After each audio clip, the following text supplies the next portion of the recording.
Police अगर आपको arrest करेगी तो उसके लिए वारंट की जरूरत है। पर अगर हम बात करें एफआईआर जो लॉन्च होती है जिसमें कि 154 ऑफ सीआरपीसी की हम बात करें, जिसे कॉग्निजेबल ऑफेंसेस बोलते हैं, एफआईआर से रिलेटेड आपके बहुत सारे सवाल हैं। जैसे पुलिस आपको कब अरेस्ट कर सकती है, पुलिस अरेस्ट करेगी तो क्या क्या कंडीशंस होनी चाहिए। दोस्तों एफआईआर की हम बात करें तो फर्स्ट इंफॉर्मेशन रिपोर्ट एफआईआर के बारे में अक्सर आपको सुनने को मिलता है।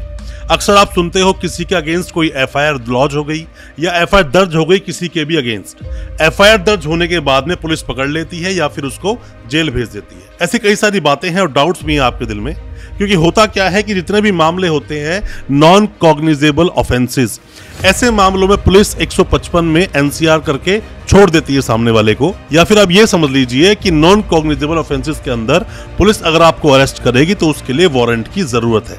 पर अगर हम बात करें एफआईआर जो लॉन्च होती है जिसमें कि 154 ऑफ सीआरपीसी की हम बात करें, जिसे कॉग्निजेबल ऑफेंसेस बोलते हैं, जहां पर पुलिस आपको बिना किसी वारंट के डायरेक्ट तरीके से अरेस्ट कर सकती है अगर रीजनेबल डाउट या रीजनेबल कोई भी उनके पास चीज है बोलने के लिए कि आपने वो ऑफेंस किया है। एफआईआर से रिलेटेड आपके बहुत सारे सवाल हैं, जैसे पुलिस आपको कब अरेस्ट कर सकती है, पुलिस अरेस्ट करेगी तो क्या क्या कंडीशंस होनी चाहिए, पुलिस कब आपको अरेस्ट नहीं कर सकती, पुलिस ने अगर अरेस्ट कर भी लिया तो घर में इन्फॉर्म करने के लिए क्या आपका अधिकार है, आपके वकील साहब आपसे कैसे मिलेंगे, और साथ में ही ये कि पुलिस आपको कब पेश करेगी मजिस्ट्रेट साहब के सामने। एफआईआर से रिलेटेड काफी सारे डाउट्स आज मैं क्लियर करूंगा इस वीडियो के माध्यम से। ज्यादा कुछ जानने के लिए फर्स्ट इंफॉर्मेशन रिपोर्ट एफआईआर के बारे में दोस्तों बने रहिए हमारे इस वीडियो के साथ। नमस्कार दोस्तों, स्वागत करता हूं फिर एक बार आप सभी का अपने इस यूट्यूब चैनल पर। मेरा नाम है वीरेंद्र वर्मा। जैसा आप सभी जानते हैं, हम इसी तरह की लीगल अवेयरनेस की वीडियोस आपके लिए लेकर आते हैं और आपको बनाते हैं कानूनी जानकार। दोस्तों जब भी कोई एफआईआर दर्ज होती है तो एफआईआर के कुछ एसेंशियल्स हैं। ऐसे ही पुलिस किसी को अरेस्ट नहीं कर लेगी।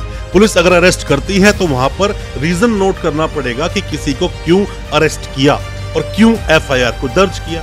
पुलिस का दोस्तों होता क्या है कि इंफॉर्मेशन सबसे पहले किसी भी केस में पुलिस को मिलती है इंफॉर्मेशन।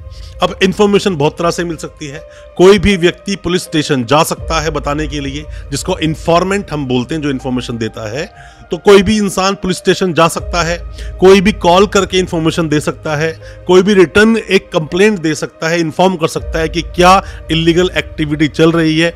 ये सब चीजों की तरह से इंफॉर्मेशन मिलती है। जैसे ही पुलिस को इंफॉर्मेशन मिली, अब वो जो चीज होगी दो तरह से होगी। या तो होगी कॉग्निजेबल, मतलब कि पुलिस आपको डायरेक्ट तरीके से अरेस्ट कर सकती है, जिसको हम बोलते हैं सीरियस नेचर के अपराध। या तो होगा नॉन कॉग्निजेबल, जो कि सीरियस नेचर के अपराध नहीं होते, पुलिस डायरेक्ट तरीके से आपको अरेस्ट कर नहीं सकती। दोस्तों आपने अगर कभी भी कोई भी एफआईआर लॉन्च करवाई है, एफआईआर दर्ज करवाई है, या आप पर कोई भी एफआईआर दर्ज हुई थी, तो क्या क्या समस्या, क्या क्या परेशानियां आपने झेली। क्योंकि अक्सर पुलिस स्टेशन में जब आप एफआईआर करवाने जाते हो, आसानी से एफआईआर होती नहीं है, और जिस पर एफआईआर हो जाती है पुलिस उसके साथ गलत तरह का व्यवहार करती है। अपने एक्सपीरियंस को कमेंट बॉक्स में जरूर बताना ताकि और भी लोग उससे अवेयर हो सके। पुलिस को वारंट की जरूरत नहीं है अगर कॉग्निजेबल ऑफेंस हुए, मतलब सीरियस नेचर के जो अपराध होते हैं। जितने भी मामले आप देखोगे फॉर्जरी के रिलेटेड होते हैं, या फिर रेप होता है, कोई भी लूट कहीं पे होती है, डकैती होती है, मर्डर होता है, पॉक्सो होता है, एनडीपीएस, और ये सभी ऑफेंसेस कॉग्निजेबल की श्रेणी में आते हैं। अभी दोस्तों हम लोग बात कर रहे हैं एफआईआर की, जो कि the code of criminal procedure 1973 के जो सेक्शन 154 में लिखा हुआ है, जहां बोलते हैं information in cognizable offences. Cognizable offences में जो इंफॉर्मेशन मिलती है पुलिस को, उसके अनुसार उसके आगे कार्रवाई करती है। अब दोस्तों होता क्या है कि पुलिस को जैसे भी इंफॉर्मेशन कहीं से भी अगर मिली है तो उसका एसेंशियल पॉइंट क्या होता है कि इंफॉर्मेशन जो उसको मिली है, जो भी पुलिस स्टेशन में इंचार्ज था उसके पास वो इन्फॉर्मेशन आई। अब ओरली भी आ सकती है, रिटर्न भी आ सकती है। ओरली अगर आप जाके बोलते हो तो पुलिस वाला उसको बैठकर लिखेगा। आपने रिटर्न में दे दी है तो रिटर्न कंप्लेंट उसको मान लिया जाएगा।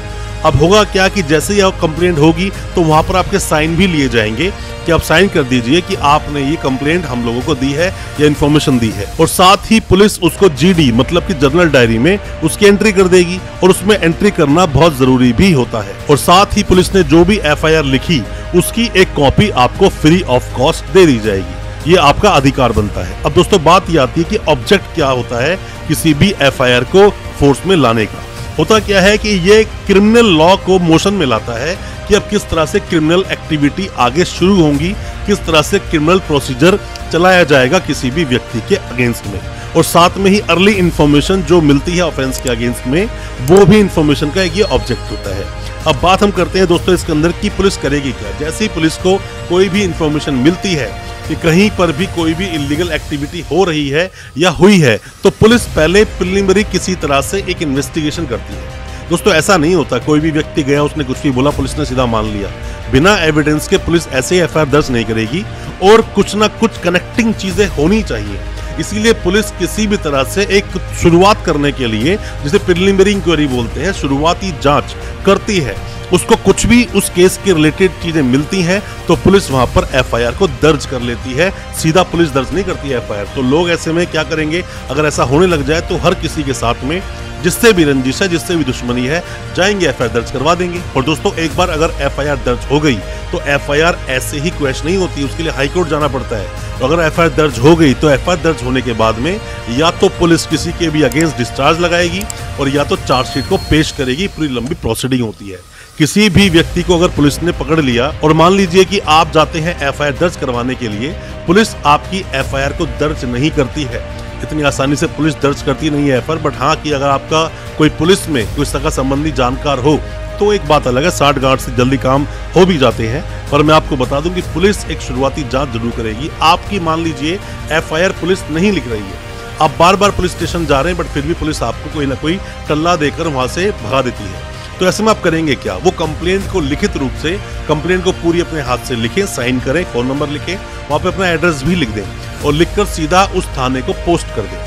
पोस्ट करने के बाद में कुछ दिन आप वेट करें, 2-4-5 दिन। अगर आपके पास रिप्लाई नहीं आया तो उनके आला अधिकारी, डीसीपी साहब जो भी आपके एरिया के होंगे, जो भी जोन के होंगे, उनको आप पोस्ट कर दें। एक्शन दोस्तों जरूर होगा। फिर भी आपकी एफआईआर दर्ज नहीं होती, कंप्लेंट पर कोई भी एक्शन नहीं होता है, तो आप क्या करें, सीधा कोर्ट जाएं, 156(3) का सहारा लें और उसमें वकील साहब की आपको हेल्प लगेगी, आपको हेल्प लेनी होगी। वही आपकी कोर्ट के थ्रू आपकी एफआईआर को दर्ज करा पाएंगे। दोस्तों किसी भी कॉग्निजेबल मामले में, कोई भी संज्ञेय जो मामले होते हैं, कोई भी अपराध जो सीरियस नेचर के होते हैं, उसमें पुलिस को एफआईआर दर्ज करनी ही पड़ती है। मैंडेटरी प्रोविजन है।